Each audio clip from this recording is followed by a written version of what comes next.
take the risk or lose the chance. Dun mo masasabi yung ano, take the risk or lose the chance.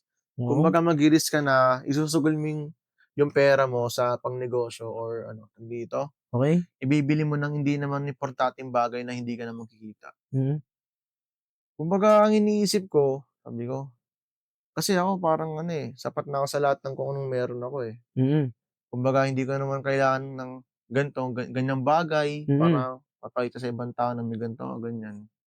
Kumbaga iniisip ko 'pag nagkakapera ako, i-invest ko na lang 'to, isagad ko na lang 'to sa negosyo kasi 'to 'pag in-invest ko, kikita pa ako. oo, 'Pag bumalik sa'kin ng pera dodoble pa yung pera ko. mm. Kumbaga gano'n lang, cycle lang. Kailangan mo lang talagang pag-isipan ng maigi. Yun talaga 'no, Hmm.